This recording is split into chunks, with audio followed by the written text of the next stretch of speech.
I said, God damn! Hey guys, welcome back to Rewatch the Movie. I'm Mike, he's Jay, he's Blake in the center. The fucking sandwich meat. You were worried about saying cocks too much? We're gonna say cock on You're the fish. cock in the... You're the cock meat. He's got that cockle sandwich.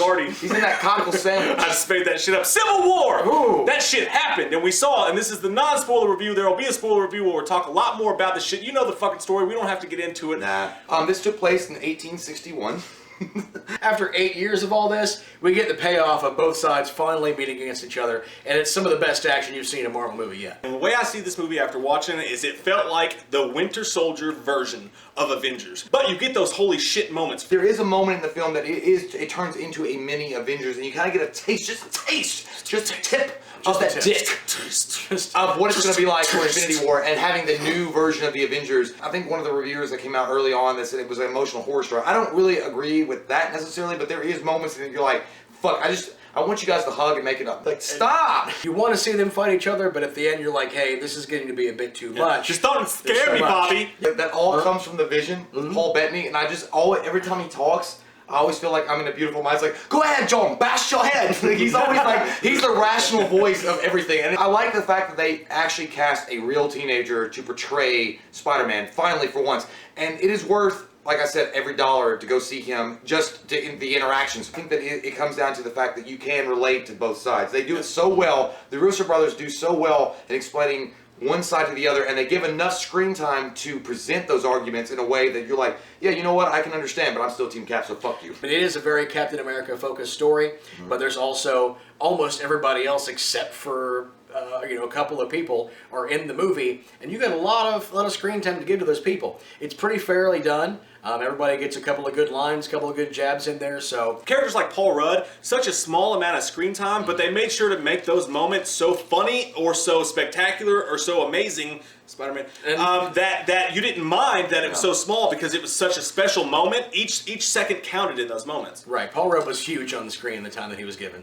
So, no doubt that, there's no doubt that this movie was casted perfectly. There are problems, and we'll get to the problems of the movie. It's not a completely perfect movie, but the way that they film the action scenes, if you remember the first scene in Winter Soldier where Captain America jumps out of the plane and he goes on the boat and he fucks people up, and you've got that great fight scene right there. There was like 8 of those on fucking crack in this movie. Oh yeah. The action scenes are so good and so real, and dude, people get hurt. Like when Captain America at one point gets kicked off by crossbones off of something and he falls, the way he falls and hits several buildings on the way down, every time someone gets hit, you're like, oh fuck, that was hardcore.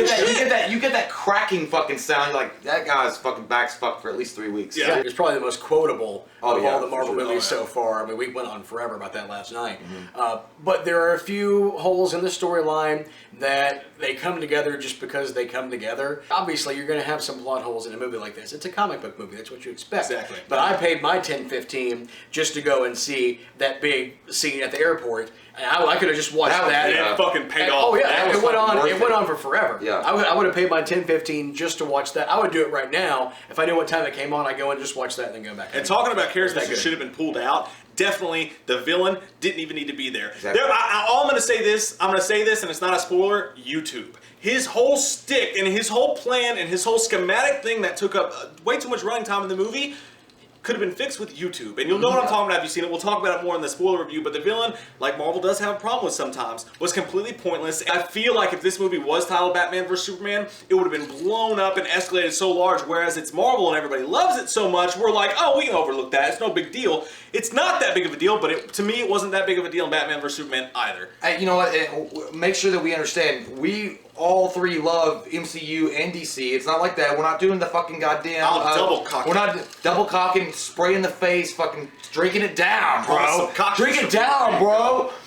You'll do it. You'll do it. You're in the middle. You're in the middle. Jimmy eats world. No, but Jimmy eats cock. Jimmy does eat cock. I give this movie a 9 out of 10. I think it's a damn near perfect movie. It has that moment you felt when they're fighting in the street in Avengers, when the Hulk, hits Thor and all that stuff's going on. They're passing the shield around. They give you that times tenfold in this movie, and you feel that, and it's such a special moment that it's amazing. The problem is They could have taken the villain out. Also, Crossbones felt underused. Big time. Spider-Man was fucking great. The comedy was great. There was just tiny little minuscule things wrong with this movie, and I fear that because they didn't make some hard decisions, that this movie's not going to matter as much as it should have at the end of the day. And I'll leave the rest of that for the spoiler review. Exactamundo, my friend. I want to give it a 10, and I can't do it.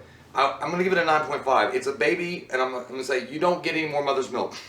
I want to love it, and I want to give it the mother's milk, but it's like sometimes babies got to get some pain. So what you're saying is tough titties said the Tough kitty? titties said the kitty. The milk's still good? Sometimes you gotta grow up. No more tit milk! The special effects are amazing. The fight sequences are over the top. Everything I wanted. It met my expectations, and sometimes it surpassed my expectations, especially some surprises that happened on the tarmac. Yeah, I'm also going to go with the 9.5. Kind of like Jay, I was very happy with the action, the comedy, most of the pacing. There is a point where you feel like it should be said a little bit differently because it kind of slows back down after some big stuff happens. And some of the plot holes that are in there. And so, like I said, I also wanted to give it a 10. I enjoyed every second of it. But there are a few things with some of that I'm going to cut back a little bit on. We'll talk about that more in the spoiler review. But yeah, I'm also going with a solid 9.5 out of 10. 9.5, 9.5. Double. Out of 10. It's Triple close to a nines. fucking perfect Yeah. movie. And just really fucking quick, I want to wrap this up with, because I know people are going to say it because we got a lot of shit for our Batman vs. Superman stuff. I want to say this real quick. I just want to be honest about it. I love Marvel and I love DC, and I love them both the exact same. It's like if you, I don't know.